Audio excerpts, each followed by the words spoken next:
भगवान श्री राम द्वारा सबरी को दिए 9 प्रकार की भक्ति में आज हम लोग एक विशेष प्रकार की भक्ति जिसे निर्भरा भक्ति कहते हैं, इस भक्ति की शुरुआत गोस्वामी तुलसीदास जी ने की थी। प्रथम भक्ति संतः कर संगा में ही भगवान की निर्भरा भक्ति का सार है, जिसे गोस्वामी तुलसीदास जी ने गुरु भक्ति को हरि के समान बताते हुए प्रथम भक्ति का निर्भरा का स्थान दे रहे हैं। सुंदर कांड में तुलसीदास जी के कह रहे हैं कि हे प्रभु राम, मुझे अपने चरणों में एकमात्र निर्भरा भक्ति दीजिए। ऐसी कृपा कीजिए कि मैं आप पर ही निर्भर रहूं, अन्य की निर्भरता का आश्रित न रहूं। यह वही भक्ति है जो हनुमान जी ने भगवान राम से मांगी, जो आगे चलकर सीता जी ने हनुमान जी को दी। जब सीता माता कहने लगी कि जाओ हनुमान, अब तुम पर हमारे प्रभु स्नेह करेंगे और तुम अजर अमर हो जाओ। अजर अमर गुणनिधि सुत होहूँ, करहि बहुत रघुनायक छोहूँ। निर्भरता में प्रभु की ओर से कृपा है और हनुमान जी की ओर से चरम पुरुषार्थ है। जिस पुरुषार्थ में कृत्व न हो वही निर्भरा भक्ति युक्त कृत्व रहित पुरुषार्थ है। अंत में हनुमान जी प्रभु पर ऐसे निर्भर हो गए कि भगवान को भी हनुमान जी के प्रति अपनी निर्भरता स्वीकार करनी पड़ी। प्रति उपकार करऊं कर तोरा, सम्मुख होई न सकत मन मोरा। सुनु कपि तुहि समान उपकारी, नहीं कहूँ सुर नर मुनि तनु धारी। जिस अनपायनी भक्ति को पाने के पश्चात कुछ भी पाना बाकी न रहे, वह निर्भरा भक्ति है, जिसे पाकर हनुमान जी धन्य हो गए। भगवान के प्रति इस निर्भरा भक्ति को गोस्वामी जी भगवान हनुमान जी प्रभु राम पर ऐसे निर्भर हो गए कि भगवान को ही हनुमान जी के प्रति निर्भरता स्वीकार करनी पड़ी। हनुमान जी भगवान के चरणों में अनन्य प्रेम व निर्भरता को शास्त्रीय रूप देते हुए कहते हैं कि संसार की सारी निर्भरताएं आश्रित कर देती हैं, पर भगवान और गुरु के प्रति निर्भरता मुक्त कर देती है। तुलसीदास जी के अंतिम 12वीं रचना है, जिसमें उन्होंने गुरु महिमा के अनंत स्वरूप का वर्णन किया है। वे कहते हैं, हे मेरे मन, तू व्यर्थ मिथ्याभिमान को छोड़कर उन गुरुदेव के चरणारविंदों को भजन कर, जिनकी सेवा से प्रभु हरि को सहज प्राप्ति हो जाती है।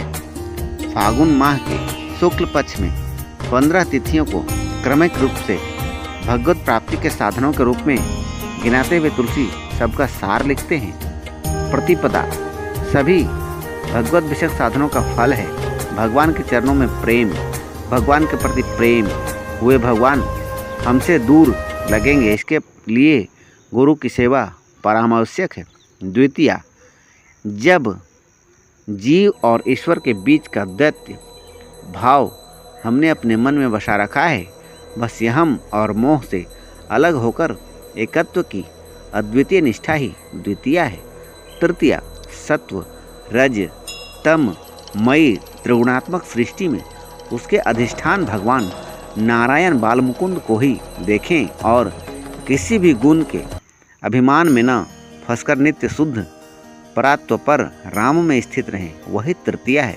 चतुर्थी, मन, बुद्धि, चित्त और अहंकार, इन चारों को हमने जिन संस्कारों और मान्यताओं में फंसा रखा है, साधक को इससे ऊपर उठकर इन चारों का दृष्टा बन जाना चाहिए। तब जीवन में प्राप्त विवेक का विज्ञान से सत्य, चित्त और आनंद बना देगा और साधक आत्मस्वरूप में स्थित हो जाएगा।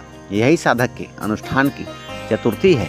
पंचमी, 5 कर्मेंद्रियों से ऊपर उठना पंचमी है, अन्यथा ये अंधेरे कुएं में गिरा देती है। षष्ठी, काम, क्रोध, लोभ, मोह, मद और मत्सर षड्विकार के स्थान पर षड संपत्तियों शम, दम, उपरति, तितिक्षा श्रद्धा और समाधान में प्रवेश करना चाहिए। तभी साधक इस दुर्गम भाव सागर को पार कर सकेगा। सप्तमी, रस, रक्त, मांस, मेद, अस्थि, मज्जा तथा शुक्र, इन 7 पदार्थों से शरीर बना है। ये 7 आवरण हमें ईश्वर का वर्ण नहीं करने देते। इनसे ऊपर उठे बिना सत्व में प्रवेश संभव नहीं है। यही 7 रंग, 7 स्वर, 7 दिन है। अष्टमी, श्री रामचंद्र प्रभु अपरा, जड़, प्रकृति, जल, वायु, अग्नि, आकाश, मन, बुद्धि और अहंकार से परे है। साधक के जीवन में कामना का आधार जब तक चैतन्य ईश्वरीय नहीं होगा तब तक वह जड़ता के कार्य करता रहेगा। नवमी रिक्ता तिथि थी, पर भगवान ने उसकी रिक्ता समाप्त कर दी। उसी में प्रकट होकर नवमी को पूर्णता प्रदान कर दी। 9 का पहाड़ा पढ़ने पर 9 का अभाव कभी नहीं होता है। उसी प्रकार भक्त भगवान से जुड़कर उन्हीं के तत्स्वरूप हो जाता है। 10वीं 5 ज्ञानेंद्रियों व 5 कर्मेंद्रियों अर्थात 10 इंद्रियों से युक्त शरीर को सेवा सामग्री बनाकर भगवान को अर्पित कर देना ही जीवन की धन्यता है। एकादशी 10 इंद्रियों के साथ जब मन जुड़ जाता है तब साधक की एकादशी सिद्ध होती है। तब भगवान के चरणों में प्रेम, उनकी स्मृति, उनकी कृपा की सुसमीक्षा ही जीवन और दिनचर्या हो जाती है। द्वादशी को भगवान के कृपा प्रसाद को ग्रहण करे अर्थात सत्य को स्वीकार करे और असत को त्याग दे। यही एकादशी का पारण है। त्रयोदशी मन समेत 10 इंद्रिय से जागृत स्वप्न और सुसुप्ति में भी भगवत चिंतन के अतिरिक्त और कुछ न करें। प्रत्येक घटना, उपलब्धि, कार्य, परिणाम में प्रभु कृपा के अतिरिक्त और कुछ न माने। यही त्रयोदशी है।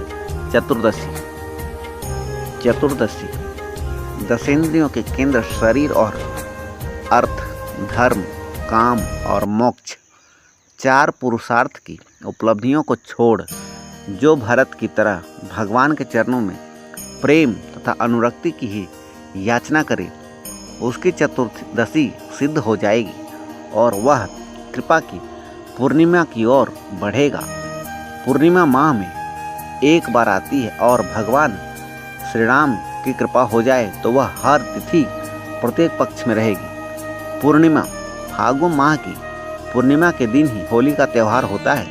तात्पर्य यह है कि जैसे होली में सब लोग सब रंगों में मिल जाते हैं और भगवान में गुणों का गान करके आनंद करते हैं, उसी प्रकार साधक को अपनी भाव सरिता को भगवान की कृपा के समुद्र में मिलाकर शाश्वत अनंतानंद को प्राप्त करना चाहिए। गोस्वामी जी कहते हैं कि भक्ति का अनुपम सुख संत कृपा से ही अनुकूल होता है। भक्ति तात अनुपम सुख मूला, मिले ही जो संतन होई अनुकूला। संसार समुद्र को पार करने हेतु गुरुदेव के चरण ही नौका बन जाते हैं। गुरु और भगवान में निर्भर होना ही सालोक्य, सायुज्य और सारूप्य मुक्ति है, जो भक्ति के चरम लक्ष्य है। इस प्रकार भक्ति के सभी रूपों का गुणगान तुलसीदास स्वामी जी ने अपने लिखा है और उन्होंने भगवान श्री राम के मुख से जो सबरी को सारे भक्तियों का सार बताया, वो आज एक निर्भरा भक्ति का चर्चा हमने किया। फिर हम लोग नए भक्ति की लेकर आएंगे। देखते हैं आगे उस भक्ति में किस किस प्रकार भगवान ने किन किन रूपों का और किन किन चीज़ों का व्याख्या किया है। तो आप मेरे साथ बने रहें, मेरे चैनल को सब्सक्राइब करें, लाइक करें, शेयर करें, कमेंट करें। धन्यवाद।